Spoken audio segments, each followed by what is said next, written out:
ಮಹಿಳೆಯರೇ ಮೇಘಾಲಯದಲ್ಲಿ ಮನೆ ಯಜಮಾನರು, ಗಂಡಸರಲ್ಲ. ಅಲ್ಲಿ ಮನೆ ಯಜಮಾನರು ಯಾರು? ಮನೆ ಯಜಮಾನರು ಯಾರು ಮೇಘಾಲಯದಲ್ಲಿ? ಮಹಿಳೆ ಮನೆ ಯಜಮಾನಿ. ಎರಡನೇದು, ಇಲ್ಲಿ ಒಂದು ಹುಡುಗ ಹುಡುಗಿಯನ್ನು ಮದುವೆ ಆದರೆ, a boy is going to get marry a girl here. What happens?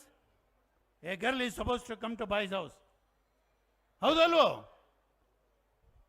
ಒಬ್ಬ ಹುಡುಗ ಹುಡುಗಿಯನ್ನು ಮದುವೆ ಆದರೆ ಹುಡುಗಿ ಏನು ಮಾಡ್ತಾಳೆ? ಹುಡುಗನ ಮನೆಗೆ ಬಂದು ಜೀವನ ಮಾಡಬೇಕು. ಹೌದಲ್ವೋ? ಮೇಘಾಲಯದ ಹಾಗಿಲ್ಲ. ಮೇಘಾಲಯದಲ್ಲಿ ಹುಡುಗ ಹುಡುಗಿ ಮನೆಗೆ ಬರಬೇಕು.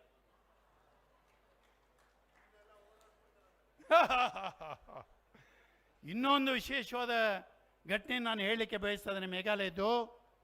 whereas in case of Karnataka or any part of India, the youngsters has property right. Ultimately, it goes to the eldest son of the family. ಅಂದರೆ ನಮ್ಮ ಪಿತಾರ್ಜಿತ ಆಸ್ತಿ ಇದೆಯಲ್ಲ, ಪಿತಾರ್ಜಿತ ಆಸ್ತಿಯ ಹಕ್ಕು ಮನೆಯ ಹಿರಿಮಗನ ಜವಾಬ್ದಾರಿ. ಅದು ಹಿರಿಮಗನಿಗೆ ಬರುತ್ತೆ. ಹಿರಿಮಗ ವಾರಸದಾರೆಲ್ಲರಿಗೂ ಕೂಡ ಅದನ್ನು ಹಂಚಿಕೊಡಬೇಕು. ಇಡೀ ದೇಶದಲ್ಲಿರುವಂಥ ಇದು ಕಾನೂನು ಇದು. ಆದರೆ ಮೇಘಾಲಯದಲ್ಲಿರುವಂಥ ಕಾನೂನು ಏನು ಅಂದರೆ, whereas in case of ancestors property right, ultimately it goes to the youngest daughter of the family. She is the ultimate custodian of the ancestors property.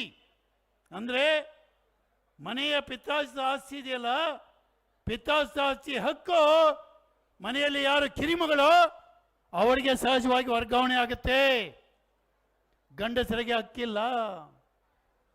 ಗಂಡಸರಿಗೆ ಪಿತ್ತಾಸ್ತಿ ಆಸ್ತಿ ಹಕ್ಕು ಇಲ್ಲ. ಹೆಣ್ಮಕ್ಳು ಇಲ್ಲದೆ ಹೋದ್ರೆ ಸಹಜವಾಗಿ ಯಾರು ವಾರಿಸ್ತಾರೋ ಅವ್ರಿಗೆ ಹೊರಟೋಗುತ್ತೆ. ಹೆಣ್ಮಕ್ಳು ಇಲ್ಲದೆ ಇದ್ರೆ ಸಹಜವಾಗಿ ಯಾರು ವಾರಿಸ್ತಾರೋ ಅವ್ರಿಗೆ ಹೋಗುತ್ತೆ. ಬಟ್ ಇದರ ಕಾನೂನು ಕೂಡ, ಮೇಘಾಲಯದ ಕಾನೂನು ಕೂಡ ಕೇವಲ ಸಂಪ್ರದಾಯ ಮಾತ್ರ ಅಲ್ಲ, ಮೇಘಾಲಯದ ಕಾನೂನು ಕೂಡ ಇದನ್ನು ಒಪ್ಪತ್ತೆ ಮತ್ತು ಕಾನೂನುಬದ್ಧವಾಗಿದೆ ಅನ್ನುವಂಥದ್ದನ್ನು ಈ ಸಮಯದಲ್ಲಿ ನಾನು ಹೇಳಲಿಕ್ಕೆ ಬಯಸ್ತಾ ಇದ್ದೇನೆ. But whereas in case of Meghalaya, it is hub of tourism, ಪ್ರವಾಸಿ ತಾಣ ಅದು. Whereas in case of Meghalaya, it is a Ayurved and medicinal plants ಏನಿದೆ, it is hub of Ayurveda, hub of medicinal plants. ಹೀಗಾಗಿ ಇವತ್ತು ಮೇಘಾಲಯದ ರಾಜಭವನ ಅದು ನಿಮ್ಮ ಕೈಯಲ್ಲಿದೆ, ಕನ್ನಡ ನಾಡಿನ ಕೈಯಲ್ಲಿದೆ. ಹೀಗಾಗಿ ವೇದಿಕೆ ಮೂಲಕ ನಾನು ಆಹ್ವಾನ ಕೊಡ್ತಾ ಇದ್ದೇನೆ, ನೀವು ಮೇಘಾಲಯಕ್ಕೆ ಬನ್ನಿ. ಶ್ರೀಗಳಲ್ಲೂ ಬೇಡಿಕೆಯನ್ನು ಇಟ್ಟಿದ್ದೇನೆ ನಾನು, ದಯವಿಟ್ಟು ನೀವು ಮೇಘಾಲಯಕ್ಕೆ ಬರಬೇಕು ಅಂತೇಳಿ. ಹೀಗಾಗಿ ಇಲ್ಲಿರುವಂಥ ಎಲ್ಲರಿಗೂ ಕೂಡ ನಾನು ಆಹ್ವಾನವನ್ನು ಕೊಡ್ತಾ ಇದ್ದೇನೆ. ನೀವು ಮೇಘಾಲಯಕ್ಕೆ ಬರೋದಾದರೆ ನಮ್ಮನ್ನೇ ಆಗಿ ಇಲ್ಲಿ ಕರೆಸಿ ನೀವು ಹಾರೈಸಿದಿರೋ, ಒಬ್ಬ ಅಣ್ಣ ತಮ್ಮನಾಗಿ ನೀವು ಕಂಡಿದ್ದೀರೋ, ಇದೇ ಪ್ರೀತಿಯನ್ನು ಇದೇ ಗೌರವವನ್ನು ನಿಮಗೆ ಮೇಘಾಲಯದಲ್ಲಿ ಕೊಡಲಿಕ್ಕೆ ನಾವು ತಯಾರಿದ್ದೇವೆ. ನಿಮಗೆ ಸ್ವಾಗತ ಇದೆ ಮೇಘಾಲಯಕ್ಕೆ ಅನ್ನುವಂಥ ಮಾತನ್ನು ಈ ಸಮಯದಲ್ಲಿ ನಾನು ಹೇಳಲಿಕ್ಕೆ ಬಯಸ್ತಾ ಇದ್ದೇನೆ. ನೋಡಿ, ನಾನು ಮೇಘಾಲಯಕ್ಕೆ ಹೋದಾದ ಮೇಲೆ ರಾಜಭವನದಲ್ಲಿ ಕೂತು ಮೊದಲನೇ ಮೀಟಿಂಗ್ ಮಾಡಿದಂಥ ಸಂದರ್ಭದಲ್ಲಿ ತೆಗೆದುಕೊಂಡಂಥ ಮೊದಲನೇ ತೀರ್ಮಾನ ಏನಂದರೆ, ಈ ಮಾತಿನೊಂದಿಗೆ ನನ್ನ ಮಾತು ಮುಕ್ತಾಯ ಆಗ್ತಾ ಇದೆ. ತೆಗೆದುಕೊಂಡಂಥ ಮೊದಲನೇ ತೀರ್ಮಾನ ಏನಂದರೆ, ಮೇಘಾಲಯದ ರಾಜಭವನ 150 ವರ್ಷ ಹಳೆಯ ಕಟ್ಟಡ. ಅದು ಪೂರ್ವಾಂಚಲ ಭಾಗದ 7-8 ರಾಜ್ಯಗಳಿಗೆ ಬ್ರಿಟಿಷ್ ಕಾಲದಲ್ಲಿ ಅದೊಂದು ಆಡಳಿತದ ಕೇಂದ್ರ ಸ್ಥಾನ. ಅದು ಬರ್ಮಾ ಟೀಕಲ್ಲಿ ಕಟ್ಟಿರುವಂಥ ಒಂದು ಅದ್ಭುತವಾದಂಥ ಕಟ್ಟಡ. ಅದು 30 ಎಕರೆ ಜಾಗ, ಅತ್ಯಂತ ಉತ್ತಮವಾದಂಥ ಪಾರ್ಕ್ಗಳನ್ನು ಹೊಂದಿರುವಂಥ ಒಂದು ಬಹಳ ರಮಣೀಯ ವಾತಾವರಣ ಇರುವಂಥ ಒಂದು ಜಾಗ ಅದು.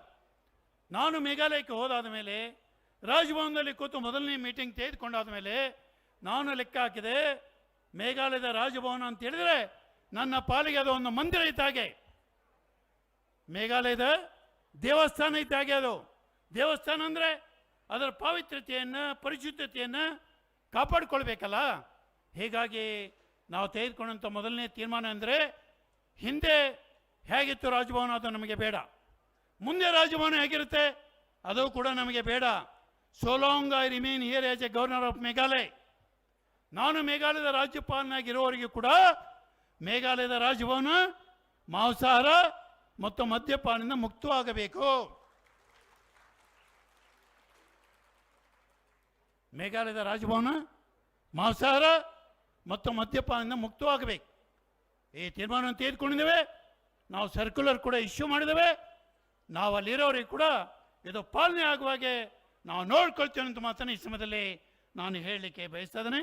ಈ ಕಾರ್ಯಕ್ರಮಕ್ಕೆ ಮತ್ತೊಮ್ಮೆ ಶುಭವನ್ನೇ ಯಶಸ್ಸನ್ನು ಹಾರೈಸಿ ಶ್ರೀಗಳು ಈ ಕಾರ್ಯಕ್ರಮದಲ್ಲಿ ಕರೆದು ಈ ಸಭೆಯ ಅಧ್ಯಕ್ಷತೆಯನ್ನು ವಹಿಸುವಂಥ ಅವಕಾಶವನ್ನು ಕೊಡೋದ್ರ ಜೊತೆಗೆ ಎಲ್ಲ ಕಾಲಕ್ಕೂ ಕೂಡ ಅವರು ನಮಗೆ ತಾಯಿಯ ಪ್ರೀತಿಯನ್ನು, ತಾಯಿಯ ಮಮತೆಯನ್ನು, ನಮ್ಮ ಭವಿಷ್ಯ 7 ಪೀಳಿಗೆಗಳಲ್ಲಿ ಒಂದು ಮಾನಸಿಕ ನೆಮ್ಮದಿಯ ನೈತಿಕ ಬಲವನ್ನು ಕೊಡುವಂಥ ಹಿನ್ನೆಲೆಯಲ್ಲಿ ಸದಾ ಕಾರಣ ಕೂಡ ನಮಗೊಂದು ಪ್ರೇರಕ ಶಕ್ತಿಯಾಗಿ ನಮ್ಮ ಬೆನ್ನಿಗಿದ್ದಾರೆ ಅನ್ನುವಂಥದ್ದನ್ನು ಈ ಸಮಯದಲ್ಲಿ ಸ್ಮರಣೆ ಮಾಡಿ ಈ ಕಾರ್ಯಕ್ರಮಕ್ಕೆ ಮತ್ತೊಮ್ಮೆ ಶುಭವನ್ನು ಯಶಸ್ಸನ್ನು ಹಾರೈಸಿ ವೇದಿಕೆ ಮೇಲಿರುವಂಥ ಎಲ್ಲ ಹರಗುರು ಚರ್ಮೂರ್ತಿಗಳಿಗೆ ಭಕ್ತಿಪೂರ್ವಕವಾಗಿ ನಮನಗಳನ್ನು ಸಮರ್ಪಣೆ ಮಾಡಿ ಎಲ್ಲ ಗಣ್ಯಾತಿ ಗಣ್ಯರಿಗೂ ಕೂಡ ನನ್ನ ವೈಯಕ್ತಿಕವಾದ ನಮಸ್ಕಾರಗಳನ್ನು ತಿಳಿಸಿ ಈ ಸಭೆಯಲ್ಲಿ ಪಾಲ್ಗೊಂಡಂಥ ಎಲ್ಲ ಹಿರಿಯರಿಗೆ, ನನ್ನೆಲ್ಲ ತಾಯಂದಿರಿಗೆ, ಸಹೋದರ ಬಂಧುಗಳಿಗೆ, ಮಾಧ್ಯಮದ ಸ್ನೇಹಿತರಿಗೆ ನನ್ನ ನಮಸ್ಕಾರಗಳನ್ನು ತಿಳಿಸಿ ನಾನು ಮಾತನ್ನು ಮುಗಿಸ್ಕೊಂಡಿದ್ದೇನೆ.